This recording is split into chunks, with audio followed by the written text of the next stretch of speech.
This is रेकी रोनी and welcome back. So भाई आज मैं आया हूँ हरियाणा के खेतों में नाहरी की तरफ, नहर के पास। एंड भाई यहाँ पे मैं इसलिए आया हूँ ताकि आपने थंबनेल तो देख ही लिया होगा, अपनी कार की रिव्यू करने के लिए। तो इस एरिया में हम शांति के लिए आते हैं ताकि हमें कोई इंटरप्ट ना करे आसानी से। एंड सबसे पहले तो दिखा दूँ कार को। तो कार है अपनी venue 2019 model SX optional diesel variant. तो ये 1.6 में आती थी। तो सबसे पहले मैं ओनर से मिलवा देता हूँ, तो ओनर का नाम भी पूछ लेते हैं साथ के साथ। तो सबसे पहली चीज़ तो मैं पूछना चाहूँगा, कैसे हो भाई? तो क्या चल रहा है आजकल लाइफ में? नाम तो मैंने ही बता दिया भाई, आपको तो बताने का मौका ही नहीं दिया। तो अब सबसे पहली चीज़ तो मैं ये करना चाहूँगा कि थैंक करना चाहूँगा आपको कि आप अपना इतना प्रीशियस टाइम लेके हमारी वीडियो बनवाने के लिए लेके आए हो। तो सबसे पहली चीज़ पूछना चाहूँगा, क्या आप इस कार को ओन कर रहे हो या कोई रिलेटिव्स वगैरह की है? भाई ये मेरे चाचा ही है। अच्छा, तो मतलब अपनी है एक तरह से। तो कितने साल हो गए अब इसको चलाते हुए? 3 साल हो गए इसको। और कितनी चला दी है भाई ने? भाई ये 63,000 चला दिया। और तो मतलब इस इतनी जब तक चल चुकी होगी तो कुछ ना कुछ गाड़ी में प्रॉब्लम्स भी आई होंगी, मतलब काफ़ी सारा एक्सपीरियंस रह चुका होगा अब तक कार के साथ। तो मैं सब कुछ पूछना चाहूँगा इस वीडियो के माध्यम से। एंड सबसे पहली चीज़ मैं बता दूँ, ये अपनी कार है भाई 1.6। क्यों भाई? तो क्रेटा में भी यही आता था। 1.5 है। अच्छा, तो 1.5 है। क्रेटा में भी यही आता है। तो क्यों रोन भाई? तो कैसी लगती है भाई? सबसे तो पर्सनल चॉइस में यही पूछना चाहूंगा कि कैसी लगती है आपको अब तक कार ऑन कर रहे हो? तो अब तक मेरा एक्सपीरियंस जितना हाँ, इस रेंज में ये बेस्ट गाड़ी है। अच्छा, बेस्ट लगती है। और भाई अगर तेरे पे रोहन इतना है बजट की, मेरे पे इतना पैसा, तो भाई पहले तो ये पूछना चाहूंगा, ऑन रोड पड़ी कितने की थी? ऑन रोड भाई ये 12.5 की पड़ी थी, मतलब 12.5 के आसपास। तो उस रेंज में तब तक क्या क्या अपने पास ऑप्शन थे कि हम इस पे जा सकते हैं? भाई XUV 300 थी उस टाइम पर भी। ब्रेजा भी थी। अच्छा, ब्रेजा भी थी। और ब्रेजा थी, लेकिन नेक्सॉन भी आती थी आई थिंक उस टाइम XUV पर। 300 की तरफ कोई देखता भी नहीं था उस टाइम पे। आज अच्छा, उसकी सेल्स थोड़ी बढ़ी है, सेल्स फिगर काफी लेकिन उस बड़ी। टाइम पे ब्रीजा होती थी और ये नई आई थी उस टाइम। हाँ, बिल्कुल। तो भाई इन दोनों पे ही जाते थे ज्यादातर। उस टाइम पे आई थिंक किया सोनेट नहीं आई थी, क्योंकि उसने भी काफी थोड़ा एक कम्पीट कर दिया था बीच सी में आने के बाद। उस टाइम पे नहीं आई थी। हाँ सही कह रहे हो। तो उस टाइम पे अब ब्रेजा भी था ऑप्शन, तो उस पे सोचा था लेने का? ब्रेजा इसलिए नहीं ली क्यों उसमें फीचर नहीं थे। अच्छा, फीचर्स का मेजर फर्क था। मेजर सबसे ज्यादा यही। अच्छा, और उस टाइम पे आई थिंक शायद डिसकंटिन्यू भी कर दी थी कंपनी ने डीजल वेरिएंट। हाँ, डीजल वेरिएंट डिसकंटिन्यू। तो अगर आप पेट्रोल लेते तो आपको तो दिक्कत हो जाती है पेट्रोल से, तो क्योंकि रनिंग जिस हिसाब से आपकी अब 60,000 चल चुकी है। ऐसे ही रोहनर की 2019 ही मॉडल है, एंड वो भी अराउंड कितनी चल चुकी भाई? वो भाई 73। और इनकी 63, 10,000 ज़्यादा चली है। तो डीजल में काफ़ी पैसा बचा चुकी होगी इस टाइम पे भी इनका। तो भाई तेरी कितनी की पड़ी थी? भाई मेरी पड़ी थी मतलब सस्ती वगैरह करवा के उस टाइम पे पड़ी थी मेरे को 725 की या 775 की पड़ी। तो कभी सोचा था कि नहीं यार थोड़े और पैसे लगा के डीजल ले लेनी चाहिए थी हमें भाई कार? उस टाइम पे डीजल बंद हो गया था मेरे टाइम पे। नहीं, बलेनो का नहीं कह रहा, मतलब और भी किसी कार का कि डीजल की गाड़ी पे जाना चाहिए। बिल्कुल डीजल का मन में आया था। क्योंकि भाई रनिंग इतनी ज्यादा थी, फिर CNG लगवानी पड़ी। हाँ। देखो चला सकते थे हम पेट्रोल में भी, लेकिन है ना वैल्यू फॉर मनी नहीं था।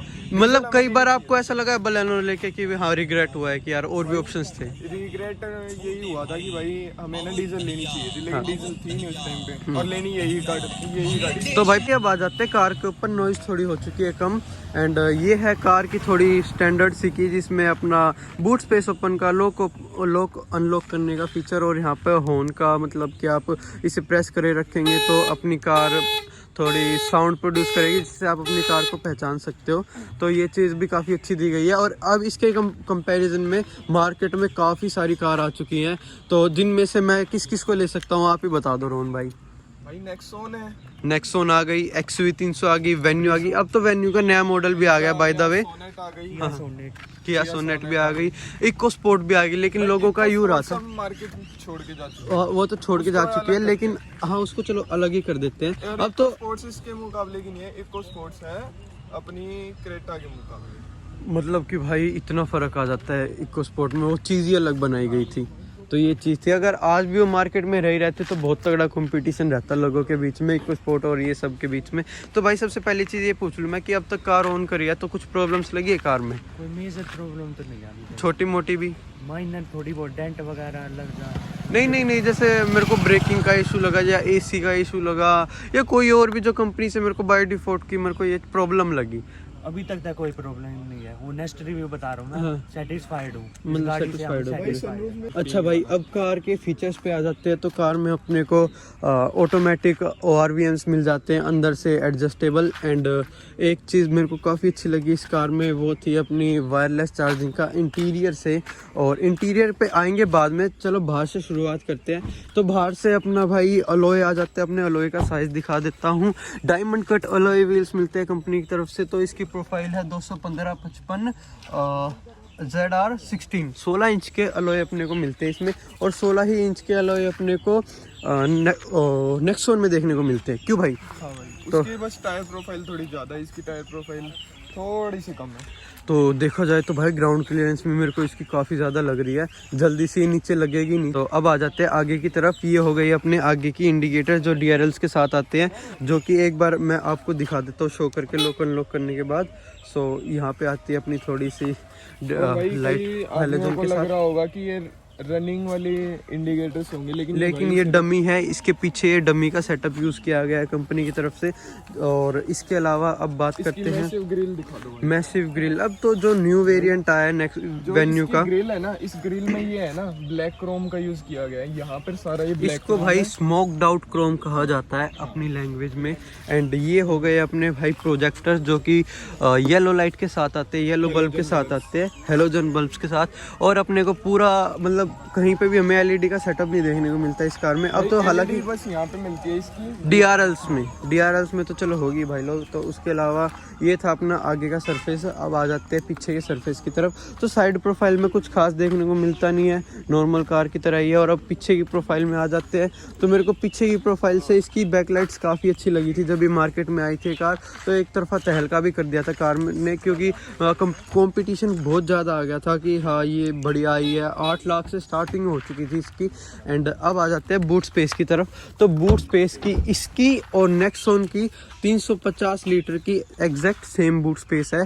और यही चीज़ XUV 300 को काफ़ी कंपटीशन में ला देती है। एक तरफा GTC में आ जाती है बूट स्पेस की तरफ से। 90 लीटर का फर्क है XUV 300 में और इसमें 90 लीटर।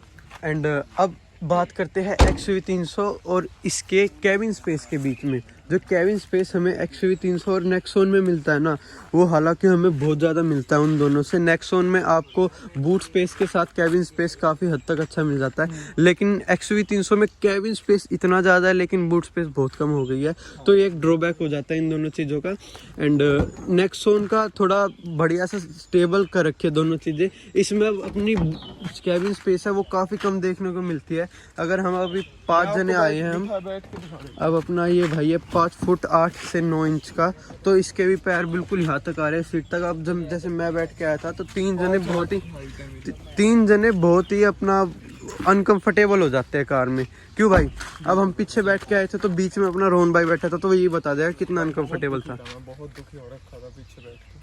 अच्छा भाई, इसके अलावा छत पे आ जाता है शार्क फिन एंटीना एंड ये रूफ रेल्स। और ये आ चुकी है अपनी सनरूफ। तो सनरूफ भाई बीच में आ गया है डेंट।